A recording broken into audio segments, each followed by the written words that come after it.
The Allen Line Company appreciates all of the dedicated carriers it takes to move loads across the U.S. Stay safe.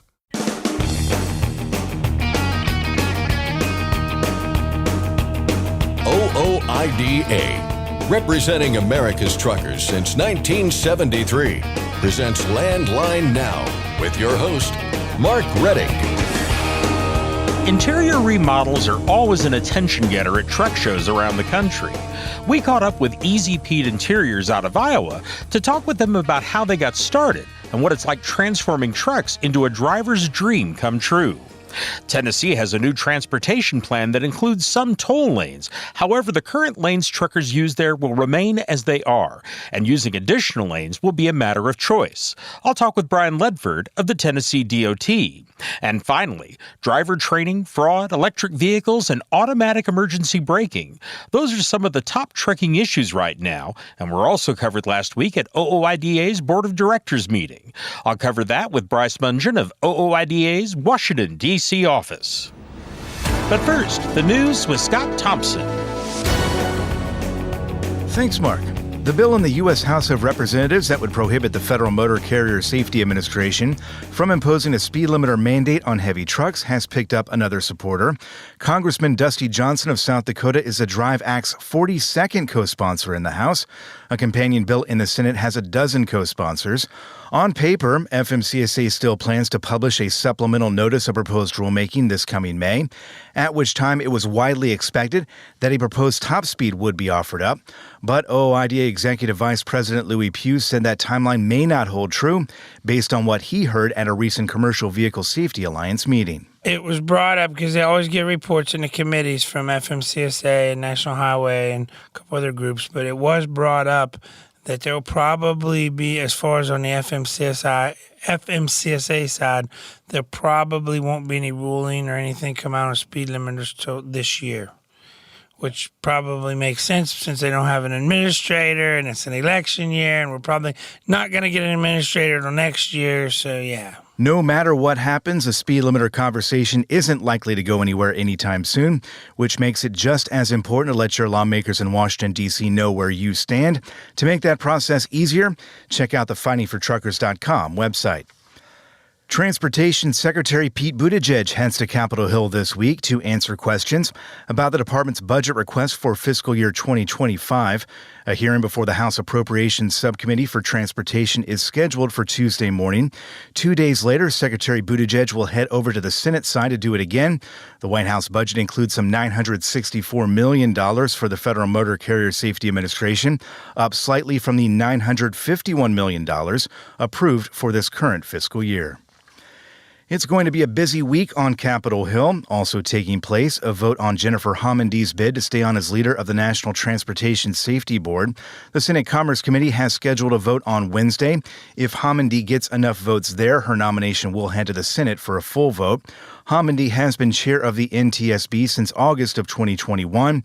She was renominated for another 3-year term by President Biden last month. The Supreme Court has agreed to hear the case of a former commercial truck driver who got fired after using his CBD oil and later testing positive for marijuana. The case dates back to 2012 when Douglas Horn, an over-the-road hazmat trucker at the time, suffered injuries in a crash.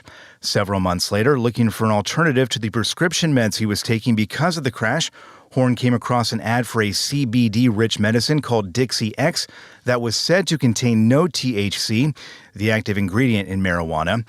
He tried it and weeks later failed a drug test, then got fired by his company. He sued the makers of Dixie X in 2015, accusing them of mail-in wire fraud. The question the Supreme Court will take up is whether Horn should have been allowed to file that lawsuit under the Racketeer Influence and Corrupt Organizations, or RICO Act, most commonly used to go after organized crime families. Tesla's autonomous vehicle technology is once again in the crosshairs of federal regulators. In documents posted on its website, the National Highway Traffic Safety Administration said it's investigating whether a previous recall of Tesla's autopilot driving system went far enough. The recall for more than 2 million Tesla vehicles was over the autopilot driver monitoring system. An online software update was said to have fixed the issue, giving more warnings to drivers. But the NTSB says they've uncovered crashes that took place after the fix and that Tesla added updates that weren't part of the recall. Also on Friday, NHTSA expressed concerns that Tesla's autopilot name, quote, may lead drivers to believe that the automation has greater capabilities than it does and invite drivers to overly trust the automation, end quote. The United Auto Workers Union and Daimler Truck North America came to terms on a new 4-year contract agreement at the 11th hour on Friday, avoiding a possible strike. The deal covers more than 7,000 workers at Daimler plants in North Carolina, where they make Freightliner and Western Star trucks, and distribution centers in Georgia and Tennessee.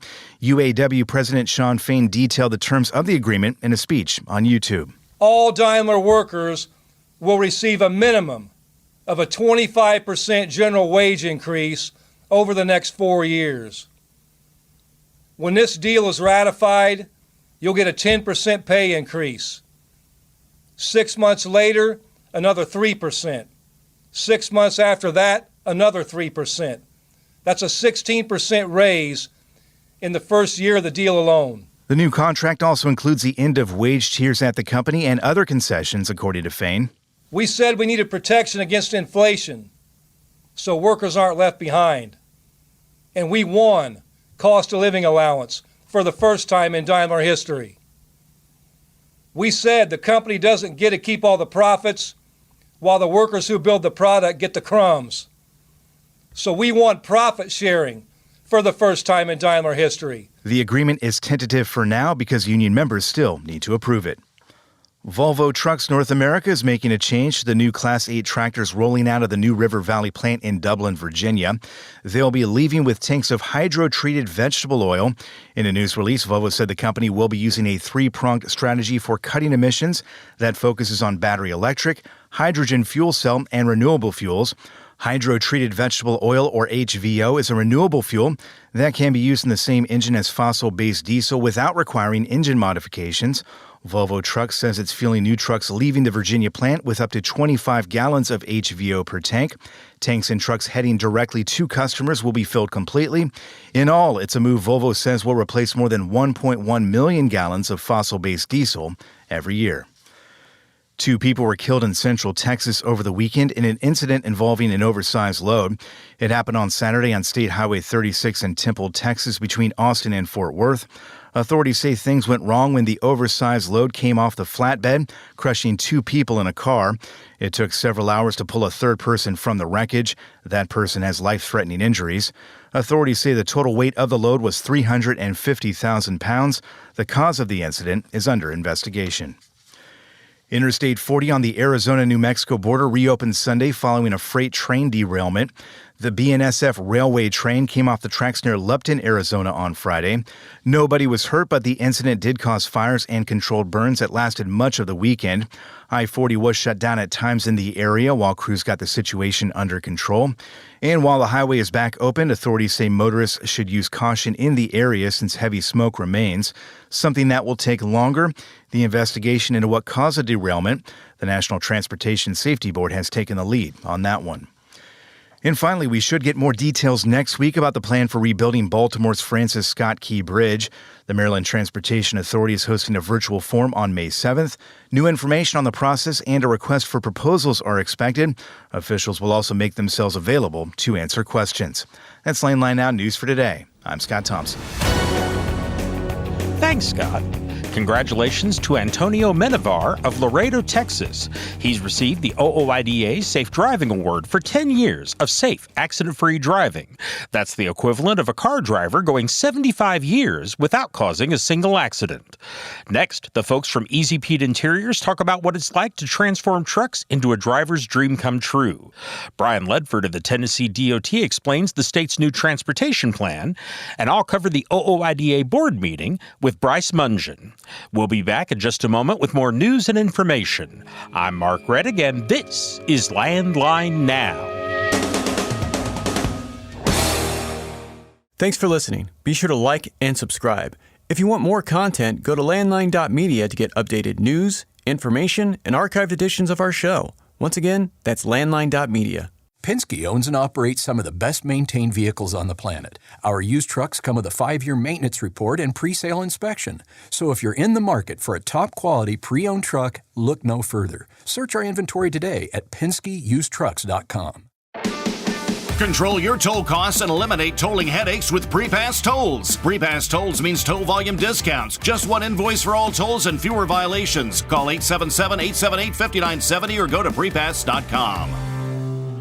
Ready to make more money? Use a better load board. For a limited time, get 50% off Truckstop Load Board Pro. Just go to truckstop.com/go and enter promo code READY2024 when you purchase Load Board Pro.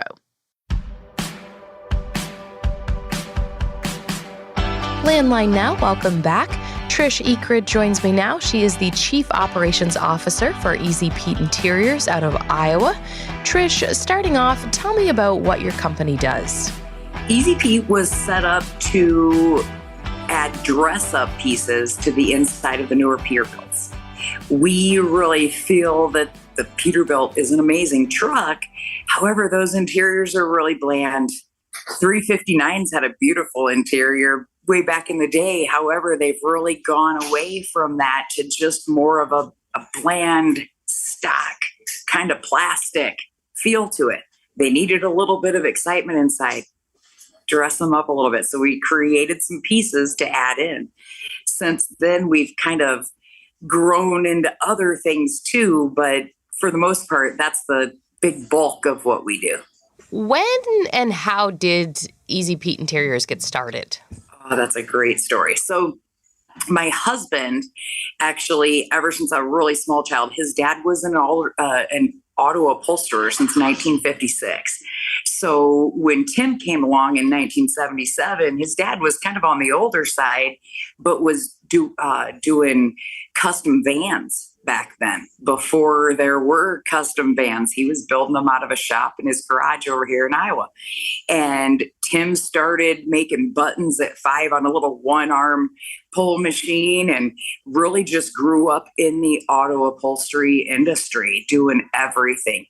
In 2019 and 2018, actually, he got the chance to do a truck called the Joker for a family from Northwest Iowa called the Kunkles. And he fell in love with it. He always had an interest in the trucking industry. He actually, at one point, had gone out to Utah and started with a big company out there because he wanted to be a driver. But that didn't work out the way he expected once he got there. And always really had an interest in it. So when he got the opportunity to work on the interior of a truck, it just sparked everything within him. I mean, it just brought him alive. It was beautiful. He loved every second of it. That truck ended up going to Dallas in 2019 and won Best of Show. And from that point forward, from once he did that truck, there was no changing his mind. Within a year, he decided we were switching from anything else just to semis. So we don't do golf carts and ATVs and airplanes and all the things that we used to do. We just work on semis. And I've never seen him happier. So it was the greatest thing that ever happened. It was one of those gifted blessings from the universe. What is it about trucks that just makes it so much more enjoyable, more fun? He gets to be a lot more creative.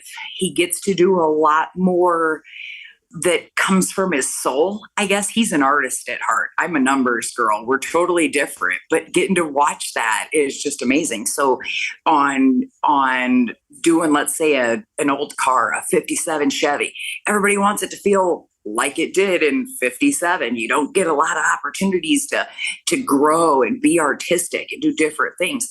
So when he got the chance to do that in a semi and go on a bigger scale, it just felt totally different for him. And he just loves the trucking industry as it was. So it was just, honestly, it was just a beautiful marriage at that point. Wow. What kinds of things do you do? You name it. Inside, if it's fabric, he's done it or is trying to do it. Everything from full interiors in Kenworths, old trucks, new trucks, just really anything that can be upholstered, he does. And I was saying the name of your company to somebody today, and they said, well, do they only do Peterbilts? But you don't, right? No, we don't. We've got some really beautiful trucks of every model. out on the road, out within the industry. At Matt's, it was very cute because I had so many people ask me that exact question. I hear it all the time. And we had a Kenworth on the lot there named the Green Lantern that is absolutely beautiful. Doug Pryor's Kenworth is just stunning, but shocking for people to see because it has the Easy Pete style. We don't do that old Kenworth hidden stitch. We think it needs it. So putting that into a Kenworth, I loved it. I've loved it from the day we did it because it's just so different. Talk to me about your clientele. Are they people who just want to upgrade their trucks, like their show trucks? Are these trucks that people run with? Another great question. We built Easy Pete with the idea that we are building it for a working guy to make it affordable. That was our entire goal. Not everybody has the want, the desire, or the ability to spend $15,000 or $30,000 or $50,000 on an interior, but they want it to be nice. With the Easy Pete collection, they can add in pieces and dress up the entire inside.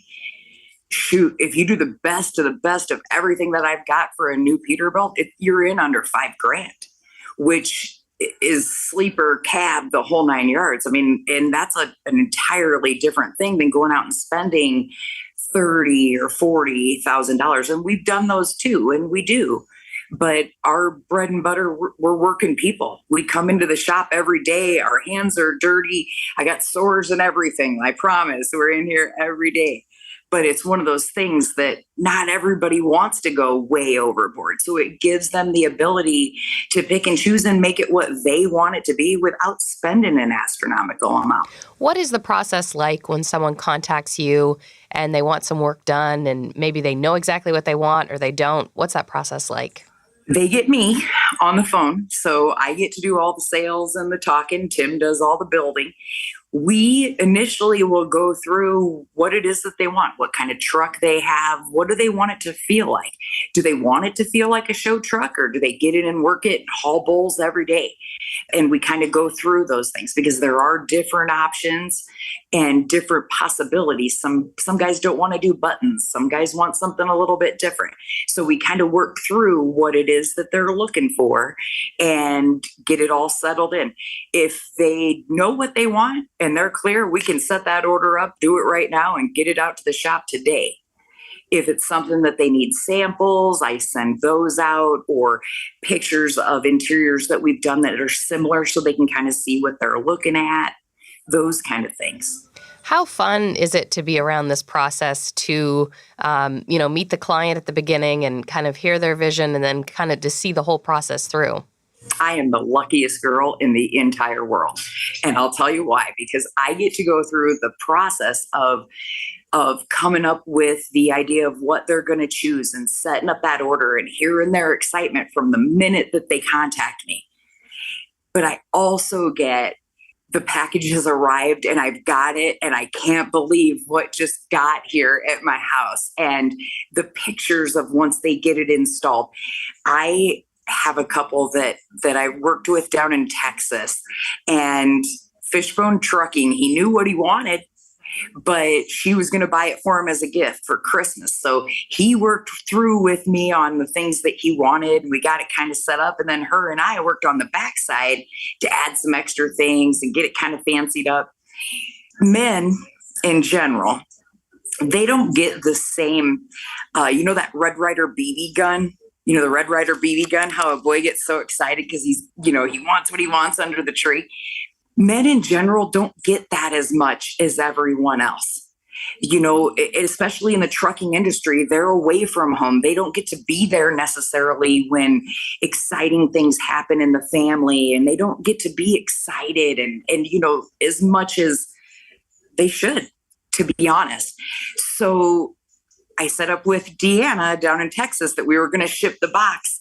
And when it arrived, she was going to video it for me of him opening the box, because just the excitement of doing that and how excited he was. However, it got there and he was so excited he had it ripped open before she could ever get in the box.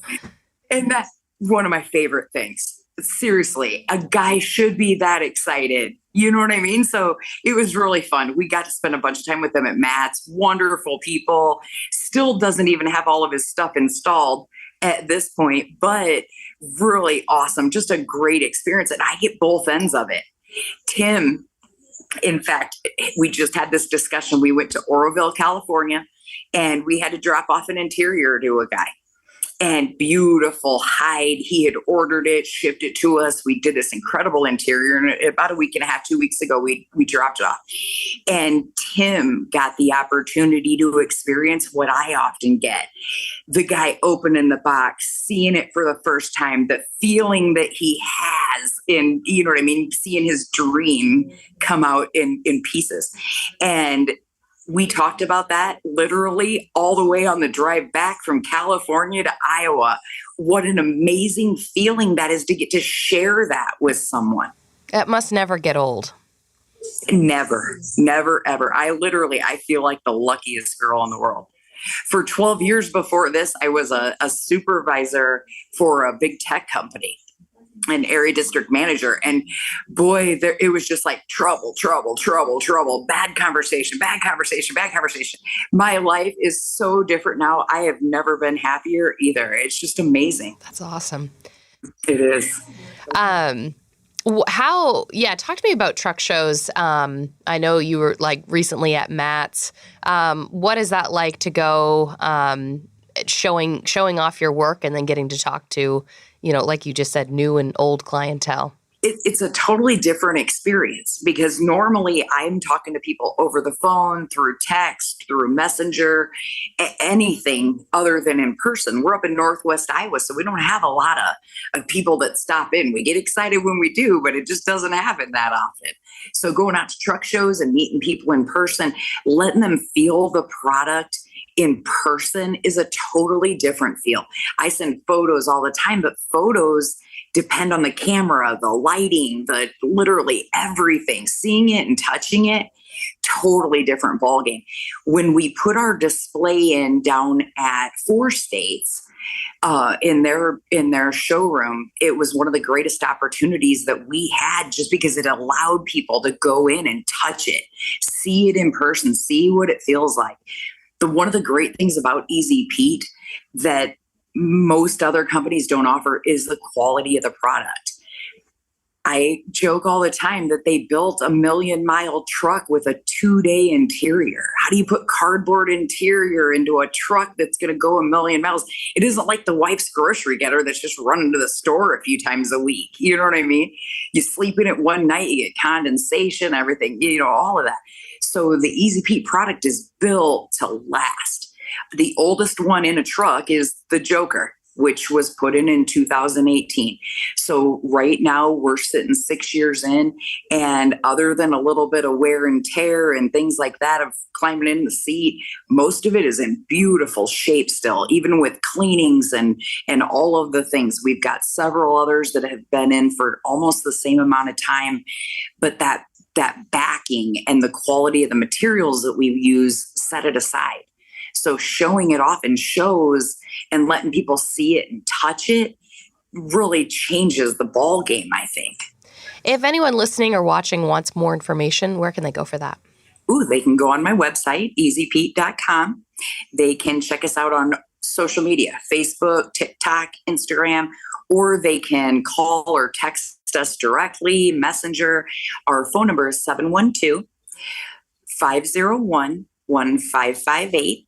And that reaches us directly in the shop.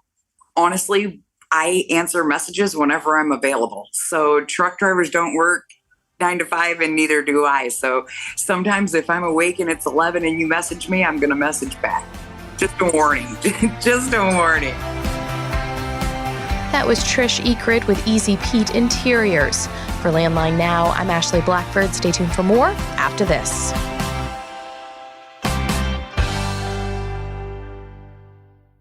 Are you tired of the IRS following you around like a dark cloud? Call 888-557-4020 and get your life back. Firestone tires are for more of everything. with more durability for more miles and more confidence in your fleet. Firestone's tested tires help fleets save with value where it matters most. Find your local Firestone dealer today at firestonetire.com/dealer. When it's time to overhaul your truck engine, help protect it by insisting on a genuine Vibertech TVD crankshaft damper. Heavy duty, absolute premium quality, and they're made right here in the USA. Find a dealer at vibertechtvd.com.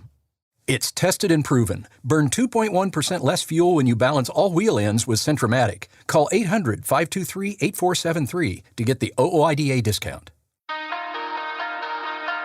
Landline Now, welcome back. Tennessee has a new transportation plan, and it includes some lanes that will charge tolls. However, the current highway lanes truckers use in Tennessee will remain as they are, and using the additional lanes will be a matter of choice. To find out what the plan is and how it would work, I talked with Brian Ledford, Executive Director of the Public-Private Partnership Division at the Tennessee Department of Transportation. Well, first of all, this is part of the Tennessee DOT's 10-year, $15 billion transportation plan. What are the main components of that plan, especially as it relates to highways? Well, the plan is a fiscally constrained plan, which means we have scheduled out, we've costed out, and planned for all phases of a project. So we can now say that what gets started gets finished. That's a huge component of this. I guess we need to talk about where the $15 billion came from. Our typical program is about a $1.2 billion a year program. So 10 years at 1.2 is $12 billion. And then the Transportation Modernization Act injected an additional $3 billion for projects and program needs. So that's where we got the $15 billion. The plan prioritizes preservation of our existing roads. So, state of good repair of our pavements, our bridges was a huge piece of this.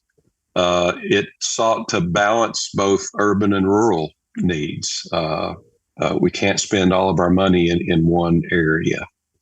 It allowed us to leverage funding sources, funding we get from the federal government through our statewide partnerships with communities and counties. And then it added the ability to use public-private partnerships, which is my responsibility here, and leveraging private dollars for infrastructure, which is a new flow of investment that was added through the act. Now, as I understand it, the plan includes several toll lane projects, and I believe the state refers to these as choice lanes. I'm wondering if you can kind of describe what are those lanes? I mean, what are they going to look like? How would they work from a driver's perspective? Sure. And we don't use the word toll, not because we're trying to hide something. It's just that the word toll brings up images of I have to pay to use a road. And that is absolutely not the case. We're not building, the state is not building and operating toll roads. We're not converting our highways to toll roads. We're partnering with the private sector to add additional lanes. And that's key here, is that these are new lanes, they're additional lanes, and they're designed, built, financed, operated, and maintained by a private partner through a P3 arrangement. From a driver's perspective, today on, say, the I-24 corridor coming into Nashville, drivers see 3 general purpose lanes plus an HOV lane in each direction, so 8 lanes. This choice lane project will likely add 2 lanes in each direction. So we'll go from 8 lanes to 12 lanes. And drivers have a choice. They can stay in the 8 lanes that they have today, or they can choose to pay a user fee and get over into those choice lanes for maybe a more reliable trip time. Maybe they're trying to get to the daycare to pick up their child, and I never did this, but I've heard that, daycares have fines that are so many dollars per minute that you're late. And so, the ability to pay a user fee and use those choice lanes on that day may be a huge deal to folks. So it's all about choice. That's why we use the word choice. And it's all about additional infrastructure above and beyond what we have today. Okay. I want to ask a few just technical questions to clear things up for people. You mentioned a moment ago HOV, or high occupancy vehicle lanes. Would the choice lanes fall into that category, or would these be an entirely separate thing? These are an entirely separate thing. Now, certainly a high occupancy component of the choice lanes will be transit. Transit buses will always be free in the choice lanes. And so the ability of our local transit agencies to imagine reliable trip times on this corridor that they haven't been able to be sure of in the past is pretty exciting in terms of what this will do for transit. But the HOV lanes that we have today will still be outside of the choice lanes when we're finished. Would the choice lanes be open to all traffic, including, say, large commercial trucks, or is this for cars only? That's a decision that will be data-driven, and we're still collecting that data. I think, there are a lot of reasons that folks could argue one way or the other. I think at the end of the day, we want to make the decision that's right for Tennesseans and folks who use our infrastructure, but we're still gathering data. We'll take a position on that this fall when we issue our first project documents, our request for qualifications to the market. You mentioned earlier public-private partnerships, and obviously this is something that happens in a number of states around the country. But I'm wondering, in this specific instance, if you can explain under this plan what role the vendors would play, how the vendors would be compensated for their part, kind of walk us through the arrangement. Sure.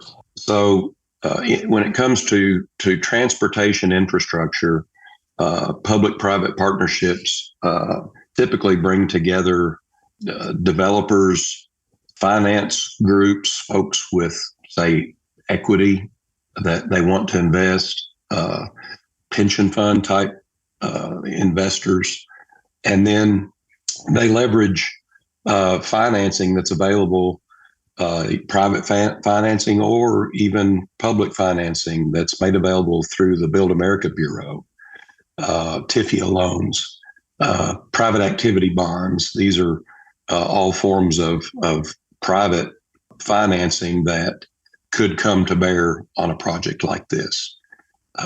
In terms of the roles that vendors will play, the private sector will be heavily involved. They're already involved as our advisors as we start this venture. They'll be involved in, as contractors, suppliers, vendors to deliver every aspect of this program. I think at TDOT, we're going to stick to doing what only government can do, and we're going to let the private sector bring innovation and efficiency to bear on this project.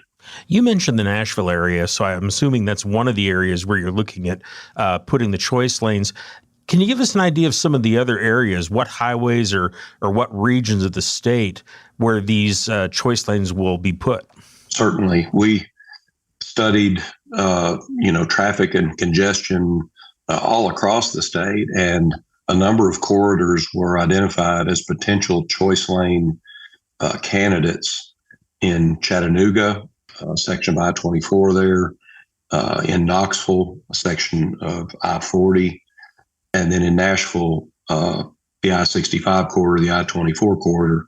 I-24 really, when you look at the data, was the obvious first choice, both in terms of the intensity of the congestion, the duration of the congestion. It was our obvious choice to start our program. And I think it's important that we look at this as this isn't about one project. This is about a system. and building out a system of choice lanes in an urban area, and then moving to the next urban area. Does the state receive any share of the money collected on the choice lanes? And if so, how would that money be used? So the primary structure of this P3 is that the private developer finances and brings equity to invest in this. And so the revenues collected from the choice lanes go to that private partner to pay off their financing, to pay for their ongoing operation and maintenance cost.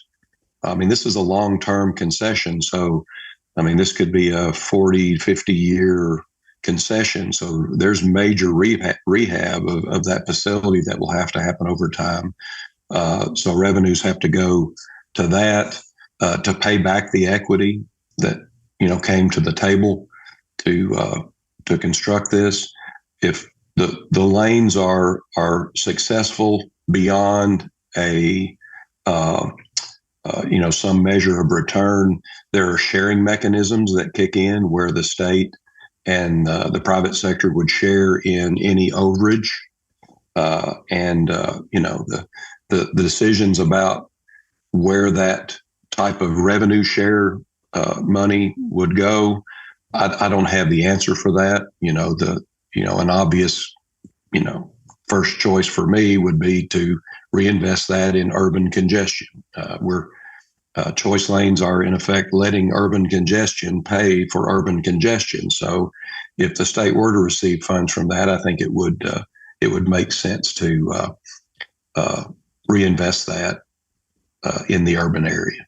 I know that this is a public-private partnership, as we discussed previously, and this is a fairly common type that you find around the country. But I'm wondering if Tennessee is considering any other forms of public-private partnership with the highways, and if so, what kind?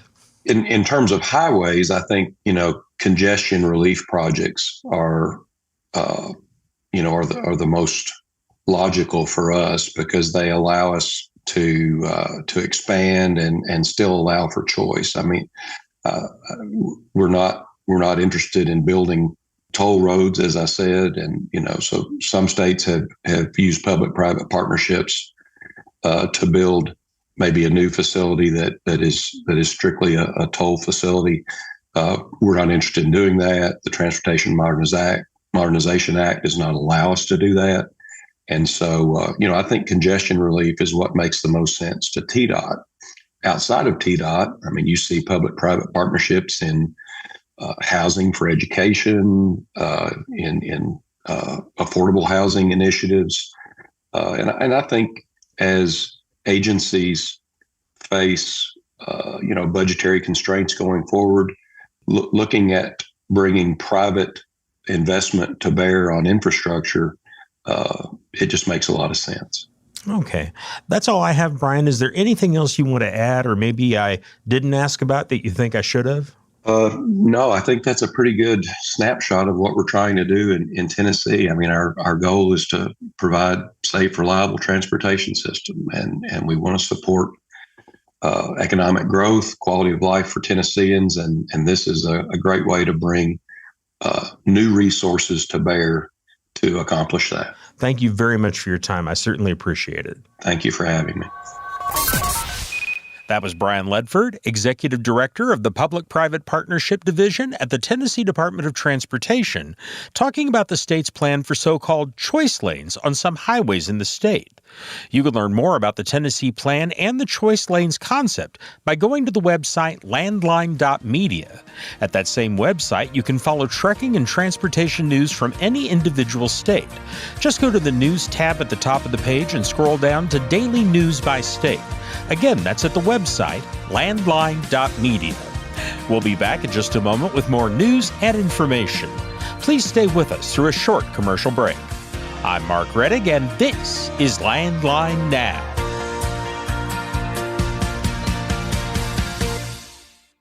Capital Reman, your leader in remanufactured diesel engines and components, is celebrating its 10th anniversary. Let us help you avoid costly downtime and repairs by visiting CapitalReman.com today. Use code OOIDA10 to receive your member benefits. Get the most power and performance out of your rig with Howe's Diesel Defender. It provides maximum lubricity and contains specialized IDX4 detergent to clean and prevent deposits and safely removes harmful water. Visit HowesProducts.com for more information. Attention professional drivers, do you owe money to the IRS? Integrity Tax Relief Group frees drivers from IRS trouble. Call for help now, 855-976-4291. That's 855-976-4291. Since you started, what you've loved about trucking is the freedom. Heading out on your favorite route, a good driving song, and thinking about truck insurance. Well, maybe not that last one. That's why we're here. At OOIDA, we have a full range of truck insurance products, expert advice, and great customer service, helping you get the right coverage for your operation. Go to OOIDA.com, because your job is to drive. Our job is to help with everything else. Landline Now, welcome back.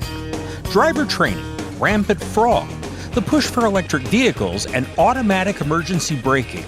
Those are some of the top issues in the trucking industry right now, and they were also topics covered last week when the OOIDA Board of Directors met at the association's headquarters in Grain Valley, Missouri.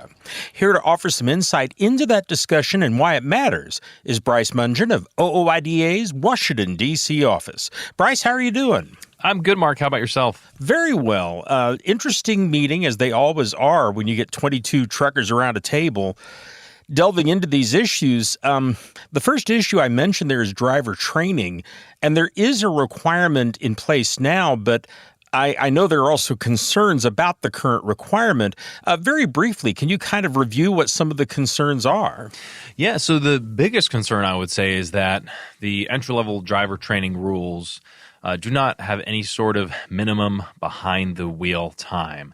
So as this rule was being negotiated, basically everyone, there was a group of industry and other folks who negotiated this rule. Nearly everyone thought there should have been behind-the-wheel training, but basically large carriers and some of the training schools said, no, we don't think that's a good idea. And so we have this rule where there's no minimum time that you have to drive before you can get your CDL.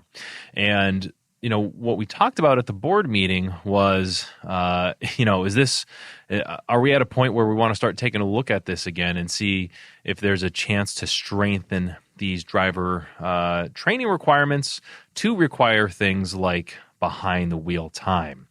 And what we talk about all the time and what came up during discussion was, you need to be, cosmetology, to be a hairdresser or anything else. There's hundreds, sometimes thousands of hours that you have to train before you're sent off to go do your own thing. We also looked at how states have requirements for just getting your license to drive a car.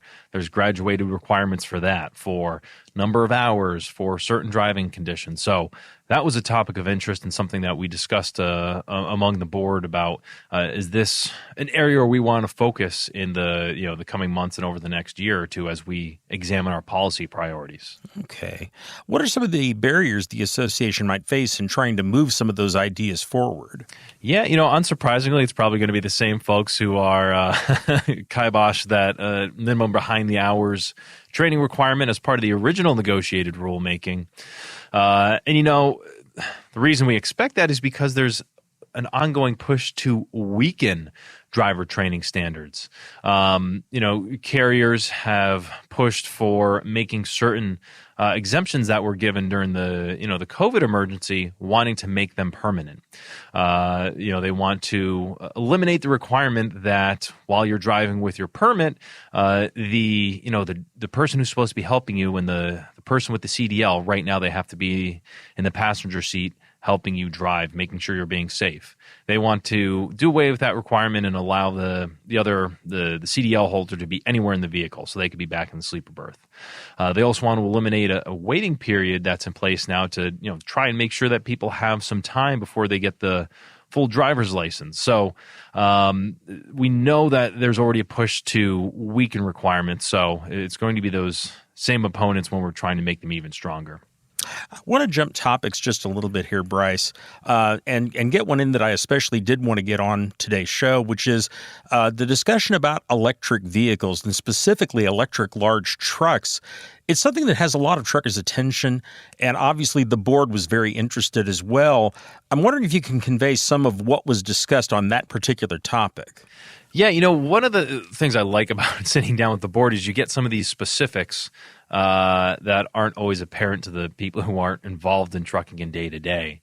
And one of the examples that was brought up involved, it's not directly related to long distance trucking, but a local government that wanted to transition to electric vehicles for certain, local maintenance needs, road clearing, snow clearing, things like that.